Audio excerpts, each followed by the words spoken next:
All right, it came in. The Latitude Luxury E4 has finally come in. To give you some quick rundown, right? Obviously, you've got your main disc pocket here. Holds about 20 discs. Up top, another pocket here, more discs.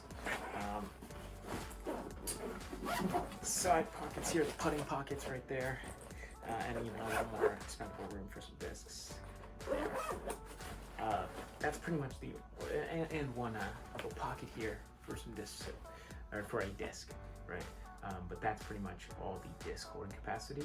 And there is, let's see, 1, 2, 3, 4, and I think only 4? Yeah, 4 extra pockets for other stuff. And I guess you could make this what I call an optional disc pocket, a pocket for holding stuff, and a little phone holder here, as well as some pen spots right there. Okay. So I paid $89 for it, which was a steal. Full price, it is $200. Obviously, I haven't used enough to tell you whether it's worth it. It probably is, and I'm a big bang for my buck guy, so I like that I paid $89 for it. Probably no bag I'm paying $200 for, so you know, take that as you will. But does that mean it's not worth $200? No. I guess it's just down to what you're spending. If you're a big Lat fan, this is the best Latitude 64 bag on them that you can buy. Like, this is what they market as the best, and I think it's the highest quality. It's the it'll hold the most discs. It's got the most variety. It's the most luxury feeling bag they make for sure. A slight knock, I don't know if I like it yet or not, is the straps are a little thin compared to my old bag. They are nice and thick, I guess, like that, but they're thin lengthwise, so they sit a little tighter on a certain part of your shoulder. I think that just takes time though for me to get used to, and I don't think that's going to be an issue. They are quality straps though. I don't want you to think they're not quality at all. This bag is one of my favorite colors ever, so obviously that's going to play a part for it. And there's a lot of colors that they make it in. I don't know what you call this, some kind of lake blue or something. And obviously you can put your mini anywhere. It's also got one water bottle pocket here, so if you like to, this bag's going to disappoint you a little bit because there's only one, but for me, one water bottle is more than enough. Obviously, I'm not a very good bag reviewer, and that's my quick rundown on it, but I think it's an awesome bag. Definitely recommend it, and especially if you throw Latitude stuff and the brand, it's sick. And they were also really nice and threw in little Latitude 64 candies. I didn't know that was a thing. Ships from Sweden, so depending on where you are, you're gonna have to pay a certain amount for shipping, but it's all worth it for it. Now for the second part of this video, I'm gonna give my disc breakdown, or my bag breakdown, right, for what I have. This is kind of not the full bag here at the moment, because I've kind of got a little condensed bag for the time being, because I'm kind of working on certain parts of my game and trying to get that working. So I'll put in the discs at the very end that are not in the bag currently, that usually are.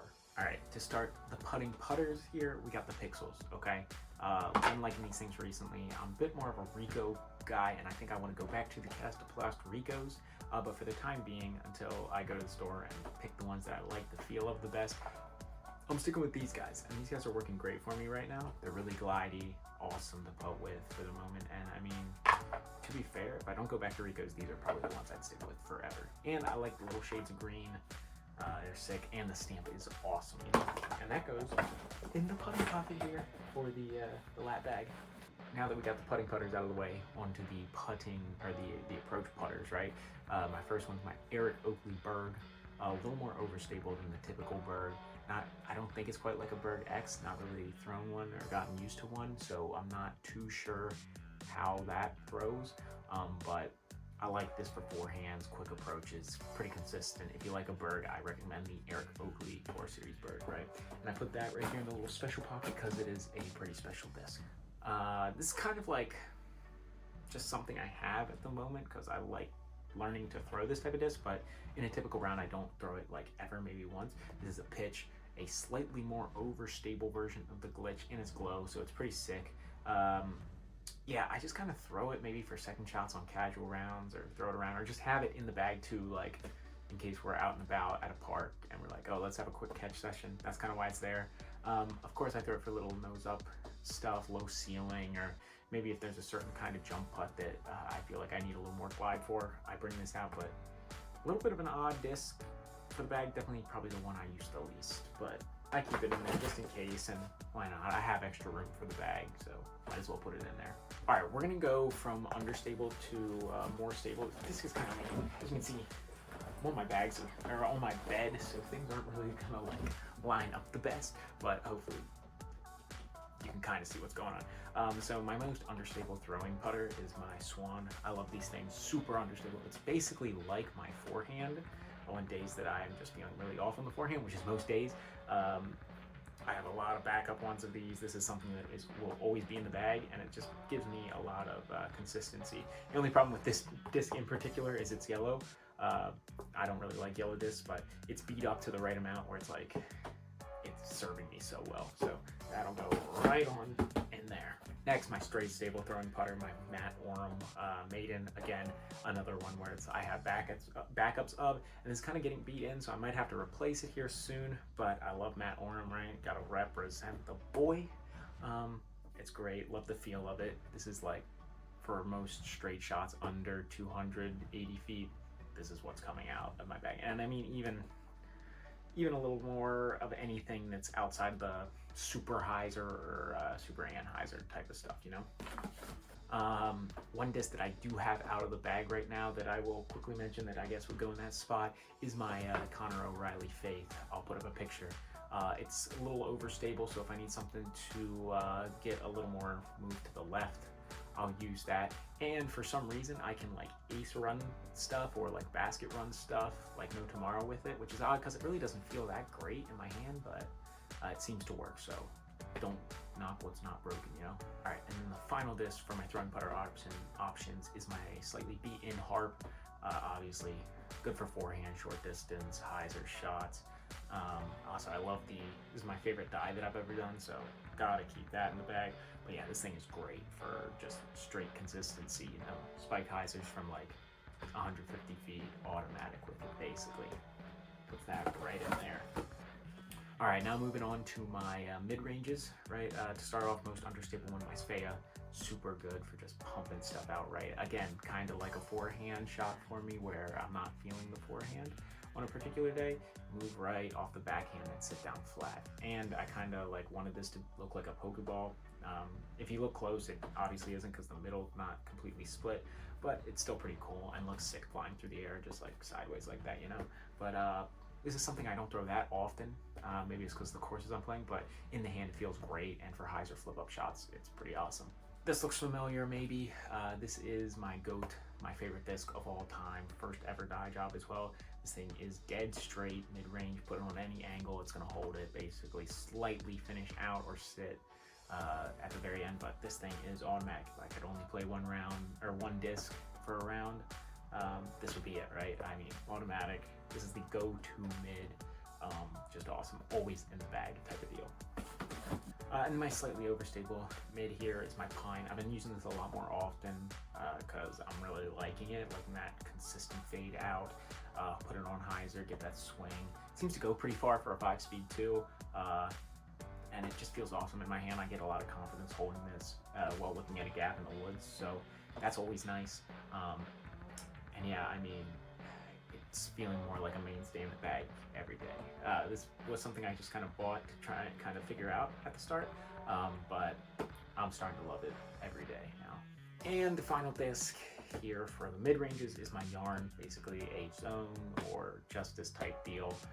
It's great for forehands when they're hitting flex stuff, rollers, whatever you're talking about, and great for hyzers, you know, pretty consistent.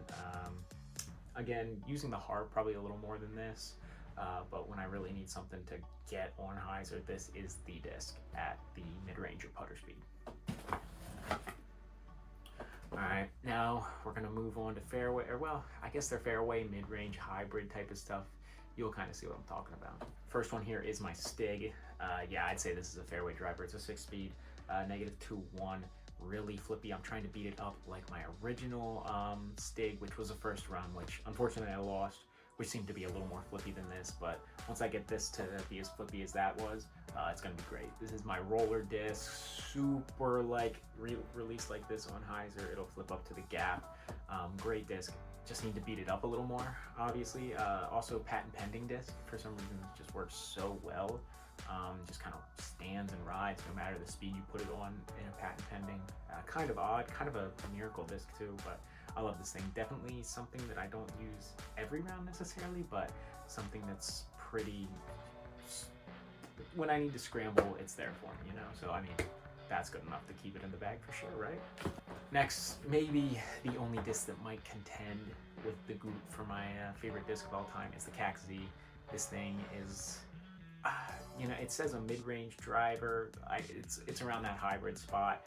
It just seems to go forever too, you know. This thing is great, dead straight, a little bit of fade at the end. This thing's beat up too, so it just kind of holds straight for me. Unfortunately, CAC-Z is out of production, so hopefully I have a backlog enough of some CAC-Zs that will, I guess, keep me in stock forever until maybe they eventually decide to make it again or something more like it. But this thing is so beat up to be perfect at the moment that I think even if I lost this, no other CAC-Z could replace it. So really don't want to lose this disc, but it is awesome. I really do consider getting one, and Aiden loves them too. And this is a real fairway driver here, the Evader, my Let Ace run. This thing's great. I had an original Evader, my original Evader, I guess is what I meant to say, that I used to use. Got 3 aces with it, retired it after the last ace, so it has yet to be thrown since then. Maybe dumb, maybe cool, but I got a new one right away, obviously, because Evader is one of the discs that if I'm in a gap, I just get a lot of confidence with throwing this thing.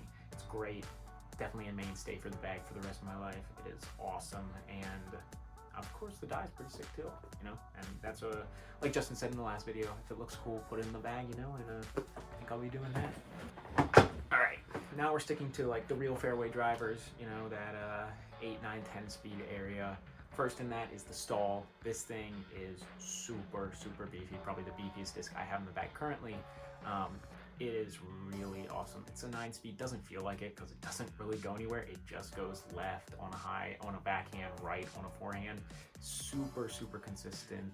I feel like this is something that is, again, it's kind of a miracle disc, not in the sense that the Stig is that it's like a once in a round type of deal. This thing I can use for any hyzer shot, and it just seems to work, whether it's 200 feet or 300 feet, anywhere in that range. It's just kind of almost automatic for me. I don't know if that's just because I'm so used to the feel of the hand and my arm speed can change with it, but it's just super good for that. And it like skips like crazy too, I guess because it's overstable, but I mean, this thing's awesome. Maybe my oldest disc in the bag. This thing's probably like 1.5 years, and usually most of the time discs don't survive that long, but this one has.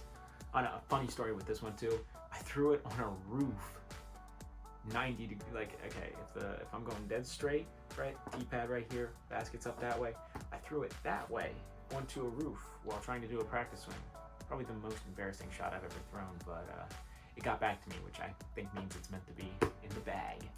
Next we got this Fortress, which at first glance seems like it should just be the same as the Stall, but no, this thing is pretty dead straight and holds any angle it puts on at the start, and finishes a little to the left, or finishes good to the left after the end. It's pretty beat up, so that's probably why. If I had to put numbers to it, probably be like a 10-4, -1-2 type of deal. It's pretty sick, and maybe the only Fortress that'll fly like this, but as long as I still have it, it'll be in the bag, because it's a pretty great disc. And again, I don't know, I mean, I guess everybody should just have it this way, be this way, but it gives me confidence off the tee when I throw it. I guess to be fair, very few of my discs do I throw not confidently off the tee, which I guess makes sense. We got my Musket, which is my like straight stable fairway at the moment. Used to be my Joey Buckets, which will probably replace this soon, but until then it's a Musket, which I mean, has a pretty sick stamp, you know, but this is what I used to throw before I had my Joey Buckets lots. So I kind of got consistent with it, and I feel like I've been pretty consistent with it lately. And I got a couple backups of this, so if I do lose this disc, I can put another one in the bag and know exactly what it's going to do. But yeah, I like this disc a lot. Maybe, I mean, spoiler alert, I have no distance drivers in the bag currently because I'm just trying to work on my form a little bit, and I feel like throwing a 13 speed with a changing form is not going to go that well. So at the moment in my bag, this is the go-to driver for pure distance, right? And it's pretty consistent move, pretty consistent flip and hold, and consistent finish. So for me, this is a mainstay while I try and fix the form. And finally, I have this really beaten Saint. It's super flippy, almost roller flippy, not quite, but for hyzer flips it's great, or just completely anhyzer or just swooping anhyzer shots, it's great for that. Don't use it that often. Guess like some other discs, I don't really play courses that necessarily make that super valuable, I guess, but it comes out every so often, and when it does, it seems to work pretty well for me. And I didn't have it in the bag for a minute, but I brought it back in like 2 months ago, and it seems to be working because I used to throw it a lot more when it was a lot less flippy, so maybe that's just that mental part for me bringing it back. But yeah, I mean, it's also great for forehands for me because I'm not very good at forehand, so it's kind of teaching me how to throw pretty flat and get easy distance, so that's awesome for the time being. So at the moment, that is the completed bag because I have the distance drivers out. So just to give a quick rundown of what is usually in there for distance drivers, I'll have a Ricky Rive, great, just super beefy, overstable disc. Right now I have a Boatman, a Glimmer Plastic VIP Boatman, I believe is what it is. Pretty awesome, dead straight, almost like my Grace, which is also what would be in that spot as well, a Grace in Grand Royal plastic, which Grand Royal is my favorite plastic of all time. Then for the more understable disc in that spot, I have a World, super beat in, so it's pretty flippy, and a stupid beat in Rive that is pretty much irreplaceable because it is so beat in. It is just crazy flippy for a Rive, probably the flippiest Rive there has ever been. But those are taking a little bit of a break while I work on the form, so they'll be back though eventually. And for the meantime, while I have not that many discs in the bag, I'll stick some towels here to kind of let them sit better. And of course, obviously, when I have the full bag of this in, I'll open up this slot here, and I'll put the throwing putters up here while I keep the Latitude sign there because it looks sick, and that opens a lot more space here. But for the time being, when I play rounds this month, this is probably going to be the bag. And to be fair, I don't think I could be much happier with it. I can't really blame my bad rounds on not having discs or not having the right setup at the moment, because I do, obviously. I feel confident with every disc, so now I know if I mess up or make a mistake or I'm not happy with how I'm playing, it's me, not the disc's fault. Yeah, that wraps up this video. Thank you guys for watching.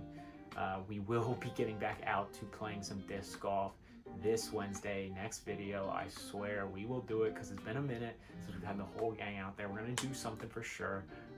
New course as well. Need to get out to some new courses because you guys are probably a little tired of seeing Ditto. We will return to getting some footage for Road to Improvement as well. I know you guys like that series a lot. And yeah, really excited to have the bag in the videos, let you guys know how it's doing. And yeah, sometime soon we'll have Aiden's the final part of the bag, what's in the bag videos. Aiden, if you haven't seen Justin's already from Friday, go watch that. That's part 1 to this in the bag series for 2024. This was part 2. I hope you guys enjoyed it, and the extra bag review as well. So with that, we'll be seeing you.